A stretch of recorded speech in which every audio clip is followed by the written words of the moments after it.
Sorry.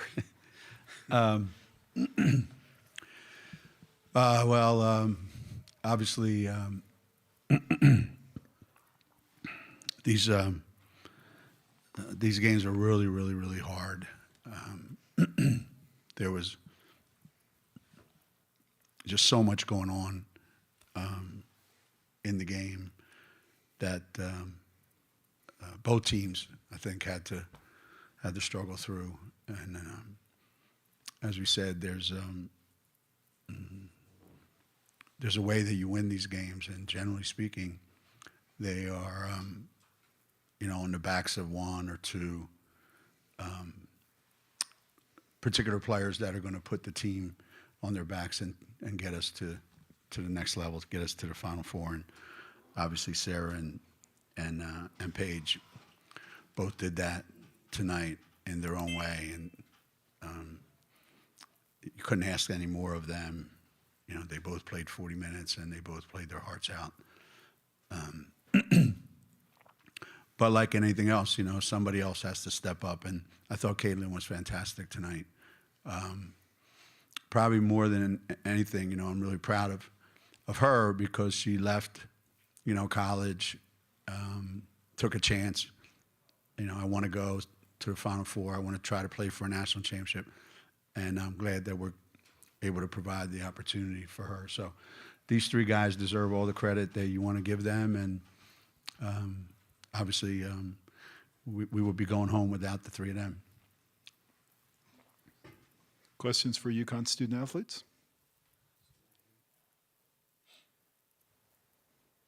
Eden Lassie, Hoops HQ. You seem to have just the innate ability to know exactly when your team needs to kind of take over for a little bit. I'm curious if you felt that in the beginning of the fourth quarter when you kind of went on a little mini run, and then sort of where that instinct developed.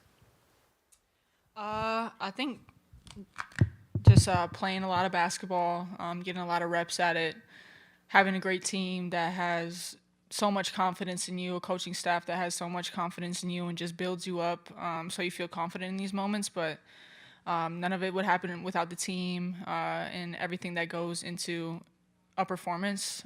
So just trying to read what the game is calling for, read what we need at that moment, at that time, whether it's passing, rebounding, scoring, just trying to do whatever it takes to win.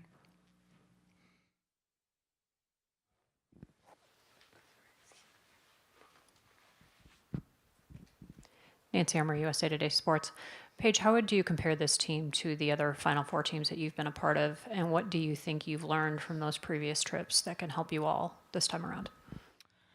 I would say this team is a little bit younger, just in terms of our most experienced guys are at times sophomores on the court, so we're pretty young in that way, but we got a whole lot of heart and a whole lot of toughness about us, and we play together as a team. We're super well connected. I feel like every team that I've played on, we've been super well connected, but just the way we've been through so much adversity as individuals, as a team, and how much it's brought us together, how much it's made us stronger. And what was the second part of your question? What lessons have you learned from your previous Final Four trips that you think will help you now? Just taking it one possession at a time. The possession you're in is the most important possession of the season. Not getting too caught up in what if that, what if this, just staying present, staying in the moment, not worrying about the pressures or the stakes, because everybody's dealing with it. Everybody's there to win a national title, and nobody's there on accident. Everybody there is elite and great and there for a reason. So just sticking to being in a moment, staying present, and capitalizing off of everything.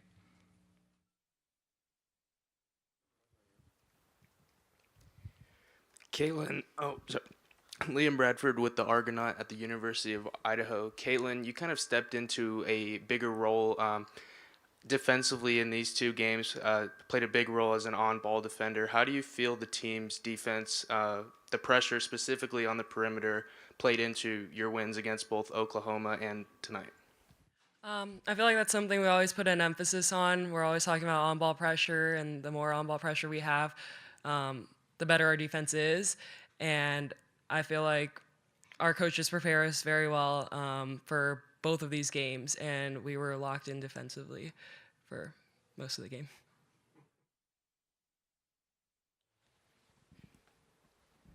Hi, Caitlin. Allison Smith for Forbes.com. As a transfer coming into this program, I was wondering if you could talk about what this experience means for you to be going to the Final Four and to have this moment.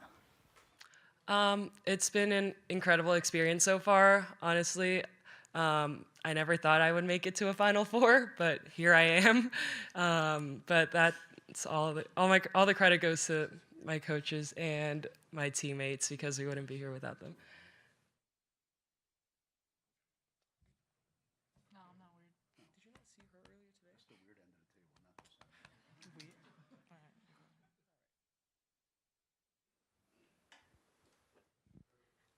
So another one for Caitlin.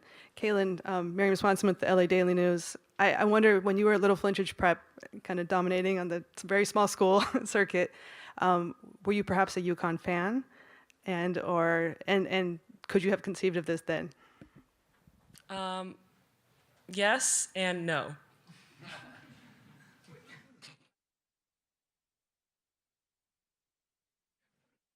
You want to clarify which the yes and which the no? Yes, I was a UConn fan. I remember watching them play at UCLA sometime in my high school years. But and what was the second question? Could have you pictured being part of this program headed to the Final Four? No.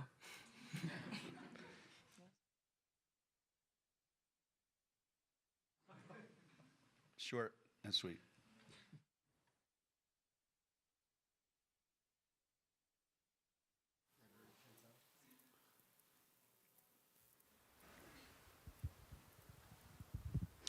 Chantel Jennings with The Athletic. Caitlin and Sarah, I'm curious for the two of you. This is a program where you go to the Final Four. A lot of people don't get to do that. Coach became the winningest coach in college basketball this year. Not a lot of people get to be on a team where that happens, but it's UConn, so it's also sort of par for the course.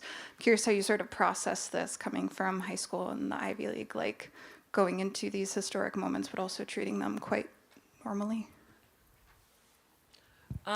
Honestly, I feel like I've relied on my teammates a lot throughout this whole process. A lot of them have experienced this and deep runs in the NCAA tournament and just sort of looking towards them for guidance. And they're always so composed throughout the whole tournament. So just sort of fitting in and staying on par with them. I would say the same, relying on my teammates. I mean, they've been here before and they know what to expect, so just following them. More questions? All right, we'll dismiss the student athletes and come back for questions for Coach. The UConn locker room's open for 13 more minutes.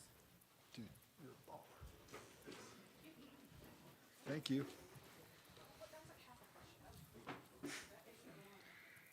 Questions for Coach Auriemma?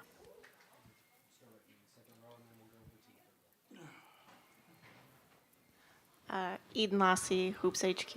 Hi, over here. When I talked to you in the opening round, you said the best that Sarah had ever played was in the third quarter of the Big East championship game. Has that changed after tonight? And what did you see out of her that impressed you? I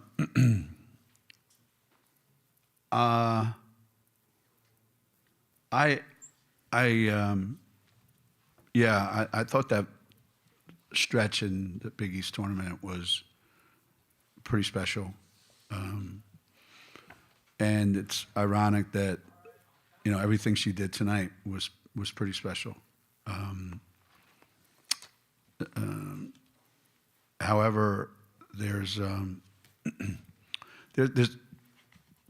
usually, and I'll include Paige in this too, but not much surprises me. Not much that Sarah does makes me go, wow, I didn't know she could do that. Maybe I'm just so high on her that there's stuff that I saw her do in high school that I just closed my eyes and thought, wow, if you transfer this to college, I don't think anybody's going to be able to handle that because nobody has anybody that has the skill set that she has. So we made a concerted effort to get her the ball and get her the ball early tonight. For that reason, we knew it was going to be tough on Paige early on in the game. But Sarah impacts the game in so many ways that you just have so much confidence in her, so much belief in her. I don't know. Can't explain it. Nancy Emmer, USA Today Sports. Gino, I'll ask you the same question that I asked Paige. How do you think this team is different from the other Paige teams that you've taken to the Final Four? And what do you think those runs or those experiences have taught her and your other players who are returning or that can help them this time around? If you if you look at our roster, you know, Paige has missed an entire season and missed an opportunity to go to the Final Four. AZ's missed an entire season and then some, and missed an opportunity to go. You know, Caroline Ducharme, who's on our team, has missed opportunities. Aubrey, with her injuries, has missed opportunities. I really believe that, as Paige said, having gone through all those things and our team having to overcome all those issues as individuals, they had to overcome them. And then as a team, how do we get there with only 5 or 6 players? How do we get there when everybody's got to play 40 minutes? How do we get there, you know, in spite of everything? It has toughened us up a little bit, and it has made us a little stronger individually and collectively, believe in each other a little bit more, maybe. I think the confidence that we have in Paige and Sarah specifically makes everybody on our team feel really, really, really assured that I just have to do my part, and it'll be good enough. But every journey is different. Every team that goes to the Final Four at UConn is different. Every kid's, you know, opportunity is different. They get to write their own unique story. I at some point, you know, I'm just along for the ride because it's really, really on their shoulders that all this happens.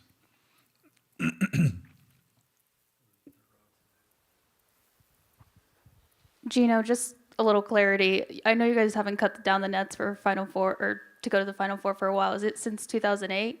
Is that correct? Does that sound right? Yeah, I don't even know when it was that we've done it. I don't remember doing it, to be honest with you. We asked the players one time. I think that's how it happened. We asked the players all the time. You know, they bring out a ladder. You guys want to cut down nets? And they always said no. So we never asked them anymore. We just didn't. Just saving it for Tampa? Yeah, I mean, we've cut down a bunch of those. And then 16 of the last 17 NCAA tournaments, you've made it to the Final Four. Just what do you have to say about that impressive run?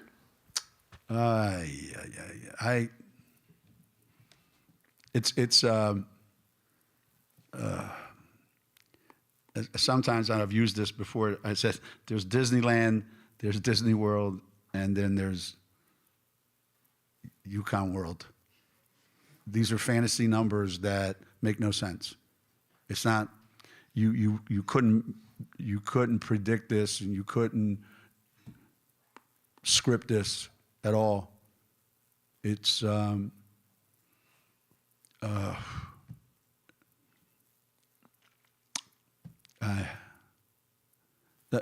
we weren't in the Final Four a couple years ago for the first time since 2008. We weren't in the Final Four. And I went to the men's Final Four, our men's Final Four, and they won a national championship. And I thought, man, this is what I've been missing all those years. It was so much fun. It was unbelievable. No stress, just watching other coaches lose their mind, right? I got to hear what fans say up in the stands, even about the #1 team in the country, and I thought, man, people are brutal. And I realized I missed it. I missed the opportunity to compete for a national championship. And when you go all the time, you have to work really hard to make sure you don't get numb to it, that this is what we do. It's so hard to do. Even today, we got up 19 at one time. And people probably thought, oh, we're going to win by 35. It's not supposed to be like that. It's supposed to be hard. This is really, really hard. And I give a lot of credit to USC for what they were able to do, given what they had to endure, with Juju. It's not easy. I've been there. And I thought some of their kids stepped up and were terrific. Unfortunately, some of that stuff catches up to you because at this point in the year, somebody like Juju would have been needed to carry them over the hump, like we have Paige. So I have a lot of respect for their coaching staff and their team, and they could have easily just rolled over when we got up 19, and instead they fought back, and I think cut it to 6. That says a lot about them, and and we had to show some grit.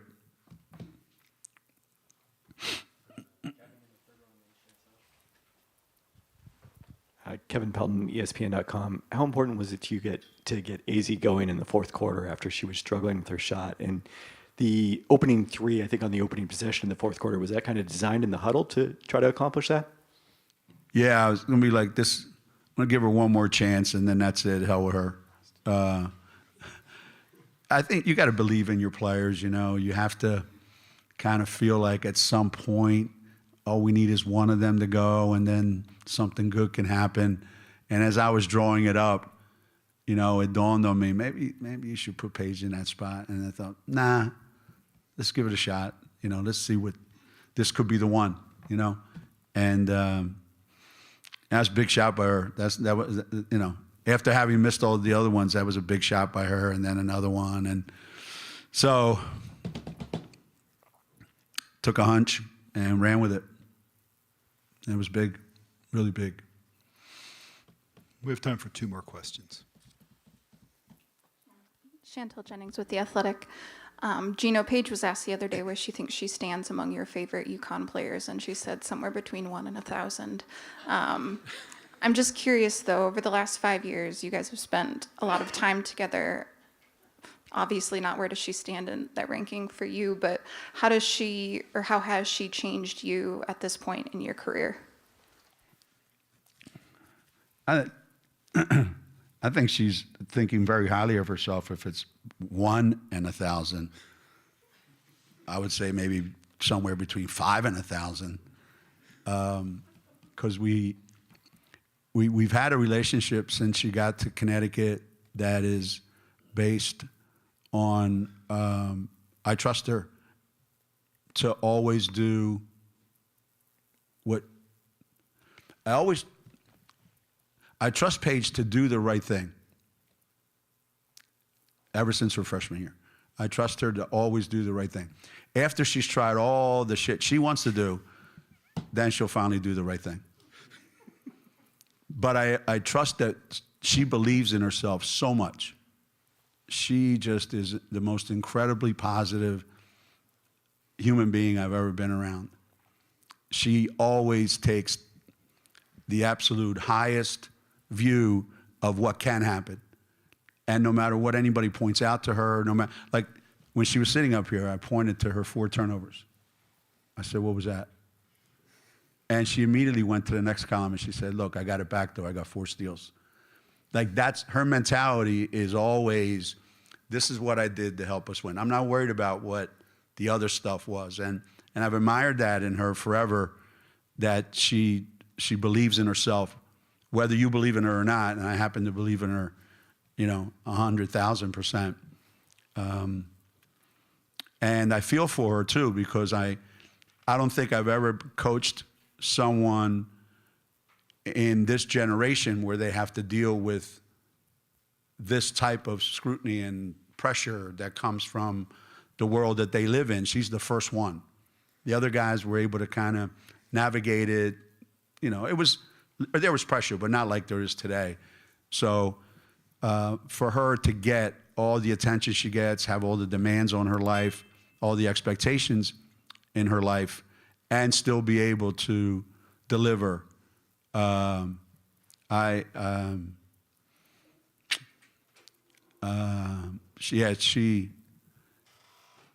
I thought she was a unique individual when I saw her in high school, and she's very unique. So she's now between 1 and 1,000. When I say unique, I think she's closer to 1 or 2 or 3 most unique players I've ever coached. And I'm really going to miss her. I can't say that out loud. One last question for Coach. Coach, Liam Bradford with the Argonaut at the University of Idaho. It's clear you have a great relationship with Paige. This was a great scoring weekend for her, consisting of multiple significant scoring runs. You've touched on the depth of this team, but despite this being a considerably deep roster, how valuable is it going into the Final Four that you have a player that can really take over and take the game out of the other team's hands? You're not going to win without it. Well, first of all, you wouldn't get there without it, without that thing where one player, in this case, Paige and Sarah, without those two players playing to the level that they're playing at, you wouldn't get to the Final Four. The question about 15 or however many Final Fours out of the last 16, is that what you said? 15 out of the last 16? 16 out of 17. Our team and our program got us to the regionals 30 sometimes. But I probably could sit here if we had enough time and name you the 1 or 2, well, some years we had 3 or 4 players that stand up during this weekend and get you to the national championship game. So if you don't have those players, you're not going anywhere. And then once you get there, if those guys don't play great, you're not going to win. You'll be done after the first game. So as good as your team is, as deep as your team is, and you think it is, as much, as you think you have, there's at least 2 right here that if they don't play great next Friday night, we're not going to win. So if you said those 2 aren't going to play, there's no reason to get on the plane. And because if you don't have guys like that, you don't have a shot. But we do have those 2. And they've proven that they will play like that in the biggest games. So, yeah, I'm pretty confident in that, and so are the other players. Thank you, Coach. Thanks, everybody.